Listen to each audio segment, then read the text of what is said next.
بسم اللہ الرحمن الرحیم۔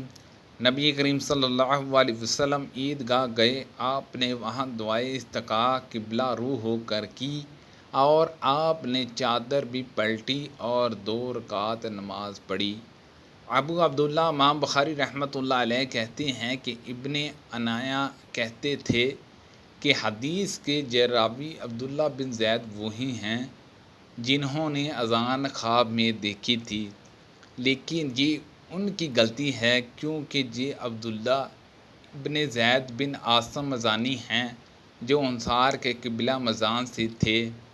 رسول اللہ صلی اللہ علیہ وسلم جمعے کے دن خطبہ دے رہے تھے کہ ایک شخص آیا اور عرض کیا کہ یا رسول اللہ صلی اللہ علیہ وسلم، پانی کا قطرہ پڑ گیا ہے، اللہ سے دعا کیجئے کہ ہمیں سیراب کر دے۔ آپ نے دعا کی اور بارش اس طرح شروع ہوئی کہ گھروں تک پہنچنا مشکل ہو گیا۔ دوسرے جمعے تک برابر بارش ہوتی رہی۔ انس نے کہا، پھر دوسرے جمعے میں وہی شخص جہاں کوئی اور کھڑا ہوا اور عرض کیا کہ یا رسول اللہ صلی اللہ علیہ وسلم، دعا کیجئے کہ اللہ تعالیٰ بارش کا رخ کسی اور طرف موڑ دے۔ رسول اللہ صلی اللہ علیہ وسلم نے دعا فرمائی کہ اے اللہ، ہمارے ارد گرد بارش برسا، ہم پر نہ برس۔ انس نے کہا کہ میں نے دیکھا کہ بادل ٹکڑے ٹکڑے ہو کر دائیں بائیں طرف چلے گئے۔ پھر وہاں بارش شروع ہو گئی اور مدینے میں اس کا سلسلہ بند ہوا۔ ایک آدمی رسول کریم صلی اللہ علیہ وسلم کی خدمت میں حاضر ہوا اور عرض کیا کہ جانور ہلاک ہو گئے اور راستے بند ہو گئے۔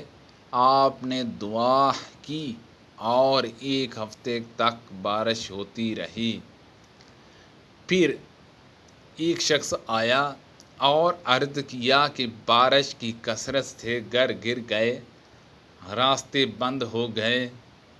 چنانچہ آپ صلی اللہ علیہ وسلم نے پھر کھڑے ہو کر دعا کی کہ اے اللہ، بارش ٹیلوں، پہاڑوں، وادیوں اور باغوں میں برس۔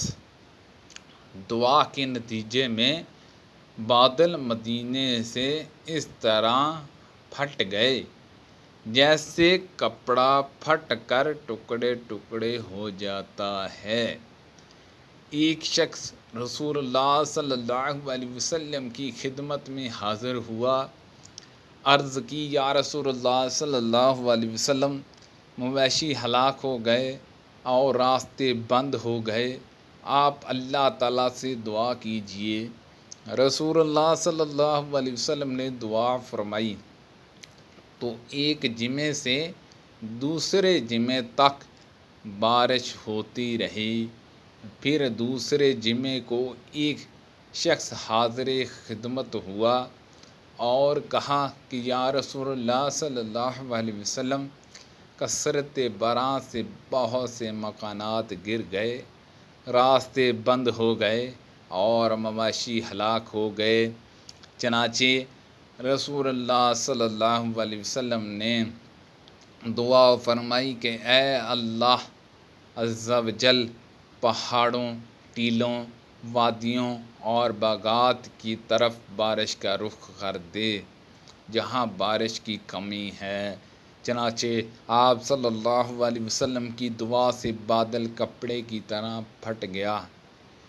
ایک شخص نے نبی کریم صلی اللہ علیہ وسلم سے قطع سے مال کی بردباری اور اہل ویال کی بو کی شکایت کی۔ چنانچہ آپ صلی اللہ علیہ وسلم نے دعائے استسقاء کی۔ راوی نے اس موقع پر نہ چادر پلٹنے کا ذکر کیا اور نہ قبلے کی طرف منہ کرنے کا کہا۔ سبحان اللہ عز و جل۔ اللہ پاک سے دعا ہے کہ اللہ پاک ان حدیثوں پر عمل کرنے کی توفیق عطا فرمائے۔ اللہ پاک ہم سب کو صحت و تندرستی عطا فرمائے، آمین بجاہ النبی الامین صلی اللہ علیہ وسلم۔